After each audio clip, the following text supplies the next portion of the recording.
अगला टॉपिक लेकर आए हैं क्रांतिक कोड। इसके बारे में बहुत अच्छे से आपको पढ़ना है, ठीक है। जैसे कि बोर्ड पेपरों के अनुसार वेरी वेरी इंपॉर्टेंट है आपका क्वेश्चन। क्रांतिक कोड कई बार बोर्ड पेपरों में पूछा गया है। और इसके बाद में क्रांतिक कोड होता क्या है, आपके दिमाग में आया होगा क्रांतिक कोड है क्या भैया, क्रांतिक कोड किसे कहते हैं, जो दिमाग में माइंड आते होगे बैटमैन आया बात कि क्रांतिक कोड किसे कहते हैं। तो देखो आज इसके बारे में बहुत अच्छे से डिस्कस करेंगे और इसके बाद में इसमें समझेंगे, ठीक है। तो देखो आप दो माध्यम ले लीजिए, हमने दो माध्यम लिया, एक ले लिया विरल माध्यम और एक दूसरा माध्यम ले लिया सघन माध्यम। कौन सा लिया, एक विरल माध्यम ले लिया, दूसरा सघन माध्यम ले लिया। अब इसमें से देखिए सबसे पहले क्या होता है, इस स्थिति में क्रांतिक कोड होता क्या है समझिए। क्रांतिक कोड वह कोड होता है सघन माध्यम से देखने पर, इधर से देखने पर विरल माध्यम की वस्तु दिखाई दे, उसी को हम जिस एंगल से देखा करते हैं विरल माध्यम की वस्तु को, उसी को हम बोलते हैं क्रांतिक कोड, ठीक है।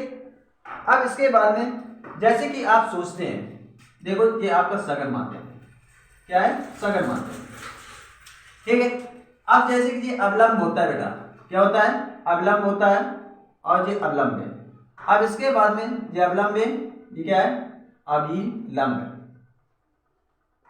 ठीक। तो इसमें से क्या होता है सघन माध्यम से, देखिए अगर हम सघन माध्यम से जब किरणें विरल माध्यम में जाती हैं तो अवलंब से दूर हटा करती हैं, ठीक। जब विरल माध्यम से चलते थे तो अवलंब की ओर झुकते थे, ठीक। ये अवलंब से दूर हटेगी, इस प्रकार दूर हटेगी। जब आपका मान लीजिए कि ये 30 अंश का कोण बन रहा होगा तो ये 45 का बन रहा होगा, कितने का 45 का, लगभग समथिंग आपका 30 से 45 का बन रहा होगा। और वैसे अब इसके बाद ये तो होता है आपतन कोण, अगर आपतन कोण बढ़ाते जाए इस प्रकार, हमने अब क्या किया, हम 30 की जगह में और कम कर दिया, इसके बाद में तो इधर का और बढ़ जाएगा, 60 हो जाएगा। इस प्रकार जो 60 हुआ, ये मान लो ये 45 हुआ तो ये 60 हुआ, इस प्रकार बढ़ाते गए, ये आपका 60 हुआ। इस प्रकार बढ़ाते गए एक स्थिति ऐसी आ गई, ये आपकी इस प्रकार से कुछ स्थिति इस प्रकार आ गई, इस प्रकार आपकी स्थिति आ गई कि ये आपके सतह से होकर जाने लगा, जिस सतह से होकर जाने लगा, जिसे ये N1 है माध्यम, ये N2 है। अब इसके बाद में जो कोण यहां पर बना, ठीक है आपतन कोण, ठीक। अब इसके बाद में देखो अपवर्तन कोण जब 90 अंश का बन जाए, अपवर्तन कोण कितने बन जाए, जब 90 अंश का बन जाए, ठीक है। इस स्थिति में जो कोण आपतन कोण बना होता है उसी को हम क्या कहते हैं क्रांतिक कोण C, इसको बोलते हैं क्रांतिक कोण C बोला करते हैं, ठीक। आया कुछ समझ, देखो सघन माध्यम में बना हुआ है वह आपतन कोण, इस पर लिखोगे आप सघन माध्यम में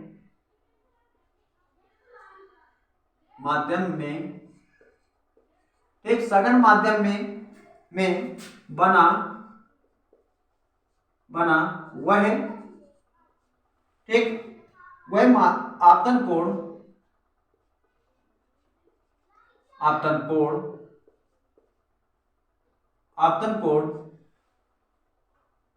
कोण जिसके लिए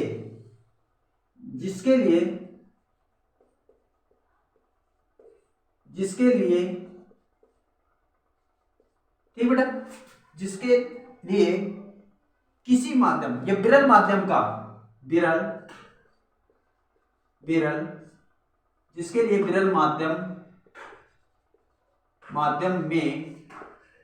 में अपवर्तन कोण, क्या चीज अपवर्तन कोण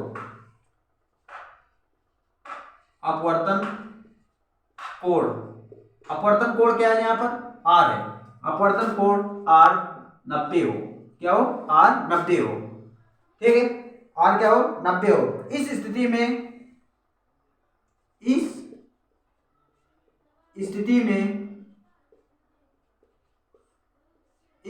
में ठीक आपतन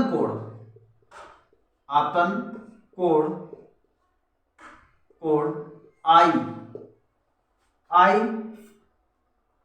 आई को ही, को ही, ठीक, को ही क्रांतिक कोण, क्रांतिक कोण सी कहते हैं। ठीक, ठीक आया को समझ में। देखिए एक और दोबारा समझ लेते हैं। क्रांतिक कोण होता क्या है? अगर हमारा ये कोण अपवर्तन कोण 90 अंश का बन जाए, अपवर्तन कोण आर 90 अंश का बन जाए, कितने का? अपवर्तन कोण 90 अंश का बन जाए, उस स्थिति में जो विरल माध्यम पर बना कोण होगा, जो विरल माध्यम का बना कोण होगा वह आपका 90 अंश का हो, और इस स्थिति में आपतन कोण ही क्रांतिक कोण कहलाता है। नहीं आया समझ? एक बार और देखते हैं, ट्राई मारते हैं। अब इसके बाद देखिए, समझना, बहुत अच्छे समझना, इंपॉर्टेंट भी है, बोर्ड पेपर के अनुसार ये कई बार पूछा भी गया है। क्रांतिक कोण होता क्या है? आप इसमें से ये कह सकते हो, सघन माध्यम में वह आपतन कोण, सघन माध्यम से प्रवेश कराई जाती है किरणें, इस प्रकार किरणें प्रवेश कराई गई। अब इसके बाद में सघन माध्यम, देखिए सघन माध्यम में वह आपतन कोण, वह आपतन कोण जिसके लिए, इसके लिए बेटा आपतन कोण जिस जो आएगा उसके लिए विरल माध्यम में अपवर्तन कोण 90 अंश का होना चाहिए। इस स्थिति में जो आपतन कोण आई बनेगा उसको ही क्रांतिक कोण सी कहते हैं। ठीक, अब इसके बाद में स्नेल नियम, अब इसको थोड़ा और स्नेल के नियम में संबंध कर दे रहे हैं। देखो स्नेल नियम के अनुसार, ठीक, स्नेल नियम का क्या नियम है आपका? साइन आई बटे साइन आर बराबर सी। आपका सी कह रहे हैं आयन होता है बेटा, आयन, ठीक है। अब इसके बाद में देखिए थोड़ा ध्यान देना, आयन क्या होता है? आयन आपका देखो, आई आपका क्या दिया गया? आई बराबर सी और आर बराबर आपका 90 दिया गया। पहले मान रखिए, साइन आई की जगह सी रखोगे और साइन आर की जगह आप 90 रखोगे और एन की जगह आपका n2 बटे n1 रखोगे। अब देखिए यहाँ पर तो साइन सी, साइन 90 का मान 1 होता है बेटा, और इसके बाद में साइन n2 बटे n1 लिखा गया है, तो आप इसको 1 and 2 कह सकते हो।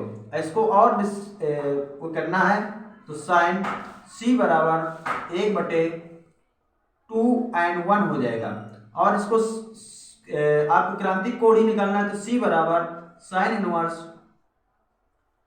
1 बटे 2 and 1 होता है। या आप यहां से लिख लीजिए, तो सी बराबर साइन इनवर्स और 1 बटे 2 and 1 होता है। और इसके बाद में देखिए इसको इस प्रकार भी कर सकते हैं, और ये भी होता है बेटा, ये इनवर्स उधर चला जाएगा, सी बराबर आपका साइन इनवर्स 1 and 2 होता है। ये आपका टॉपिक था। वैसे आपको समझ में आया होगा यार। और इसके बाद में और एक बात सुन लीजिए आप लोग, कि आप लोगों के लिए यूट्यूब में बनाई जा रही वीडियो, उसमें से जो आपको वीडियो पसंद आती है उसको लाइक किया करो और सब्सक्राइब भी किया करो। और इसके लिए हम नए वीडियो आपके लिए डालते रहेंगे। और इसके बाद जहां पर भी ना आप लोगों के लिए समझ में आए तो उस वीडियो को मुझसे कहिए, तो उस वीडियो को मैं भी बना के डालूंगा। ठीक है, थैंक्स।